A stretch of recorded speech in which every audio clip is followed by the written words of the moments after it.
I found a retiree living on $900 a month in Indonesia who is happier than a millionaire in Bali.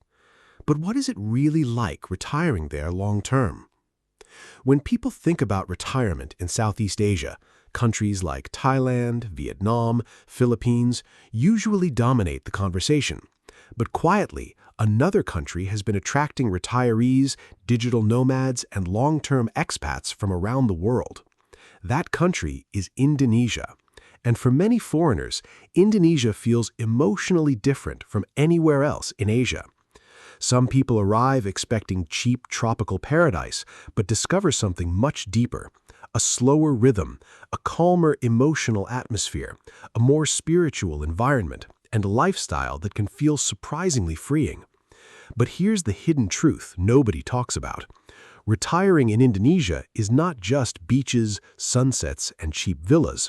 There are challenges many retirees never expect. Some foreigners fall deeply in love with Indonesia.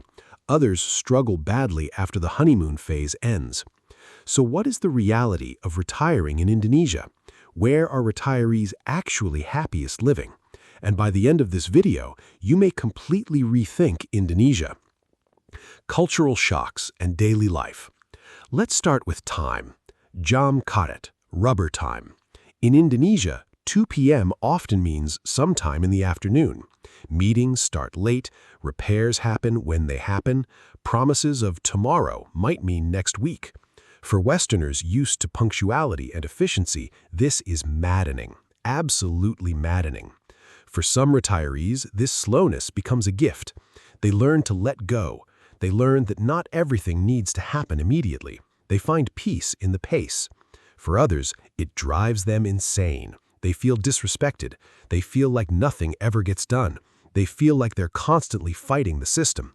And after a year of fighting, they give up and go home. Traffic. Oh my God, the traffic.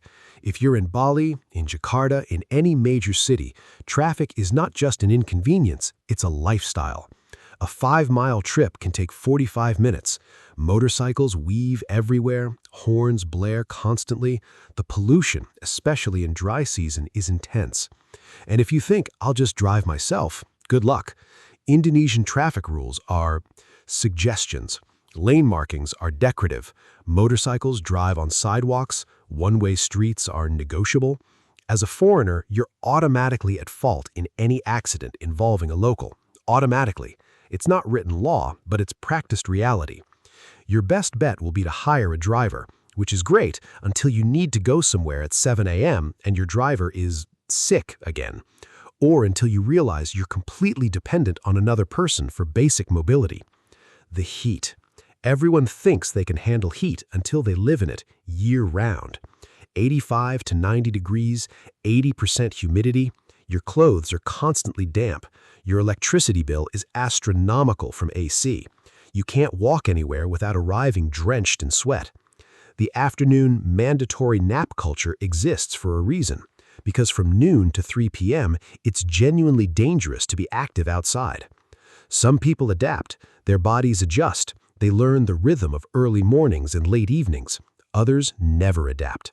They spend their entire retirement indoors in AC, wondering why they moved to a tropical country to live like a hermit. Religion and culture. Indonesia is the world's largest Muslim country. Bali is Hindu. There are Christian areas, but everywhere religion is public, loud, and constant. The call to prayer 5 times a day, starting at dawn. In Muslim areas, it's amplified through speakers. At 4:30 a.m. every day, you will hear it. You will either find it spiritual or you will invest in very good earplugs. In Bali, there are ceremonies constantly. Roads close, businesses close. Your maid might not show up because her village has a ceremony. Your driver might disappear for 3 days for a family temple obligation. You cannot be annoyed by this. You cannot rush this. You can only accept it or leave.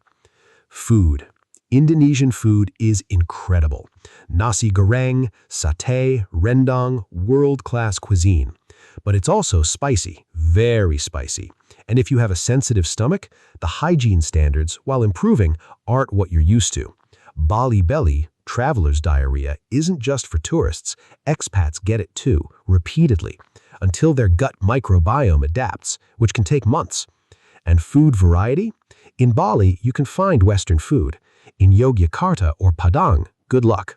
After 6 months of rice-based meals, you will crave a sandwich, a proper sandwich with real bread, and you'll pay $8 for it at the one cafe that has it. Social connections.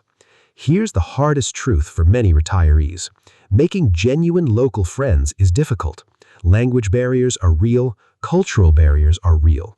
Your Indonesian neighbors might be friendly, helpful, warm, but true friendship, the kind where you call each other at 2 a.m. with a problem, that's rare.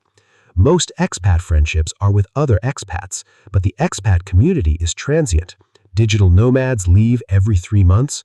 Other retirees might move on or pass away. Building a stable social circle takes years, and loneliness is the #1 reason retirees leave Indonesia. Okay, this is the section everyone comes for. How much does it actually cost to live in Indonesia as a retiree, and what does that money get you? Tier 1, the budget retiree, $1,200 to $1,600 per month. Is this possible? Yes, but let's be honest about what it looks like. At this level, you are living locally. You're renting a modest but comfortable local-style house or small villa, not a luxury compound. You're eating predominantly at warungs, small local Indonesian restaurants, where a full meal costs $1 to $3. You're riding a motorbike, not a car. You're in a lower-cost area, Yogyakarta, certain parts of Lombok, or non-tourist areas of Bali, like Singaraja or Tabanan. Tier 2, the comfortable retiree, $1,600 to $2,500 per month. This is where most expat retirees land, and honestly, this is the sweet spot. At $2,000 a month, your life in Indonesia can look like this: a proper villa, 2 or 3 bedrooms, private garden, small pool, air conditioning throughout. In areas like Ubud, Canggu, or North Lombok, you're looking at $700 to $1,100 per month for this. In Yogyakarta or Manado, that same money gets you something exceptional. Comfortable tier, $2,000 to $2,500 per month. At this tier, you are genuinely living well. This is a full, rich retirement. Most UK, US, Australian, or European pensioners can afford this without drawing down savings. Best places to retire in Indonesia.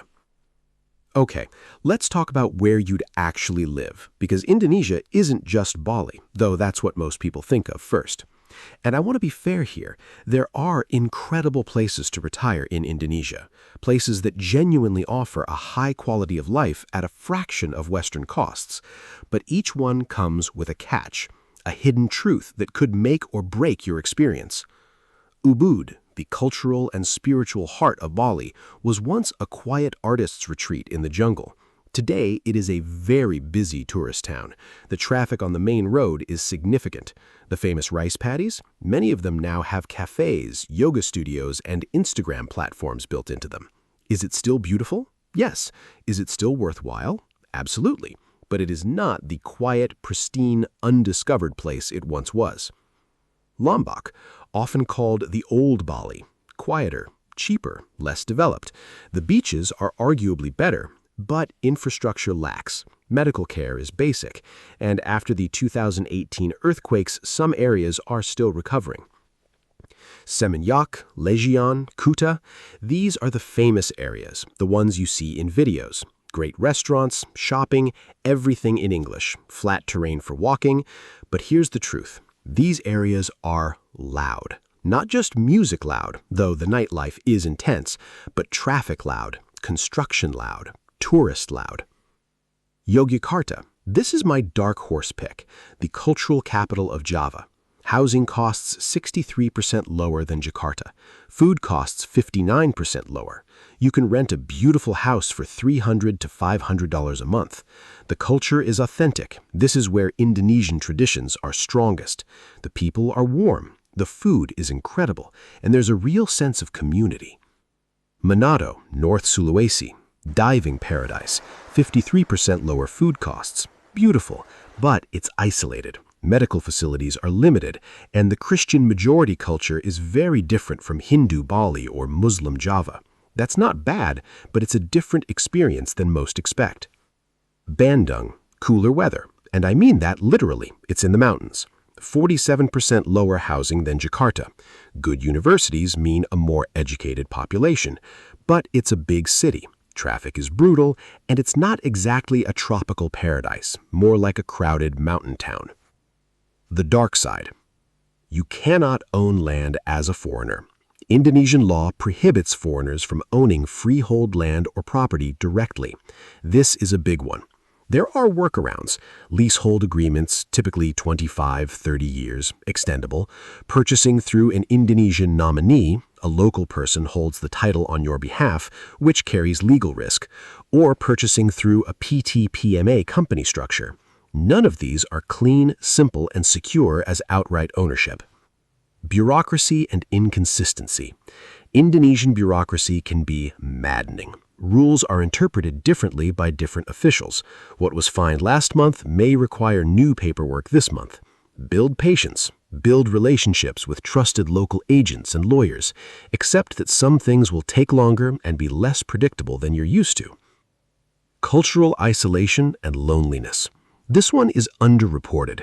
Some retirees, particularly those who move to quieter areas with smaller expat communities, experience significant loneliness after the initial honeymoon period.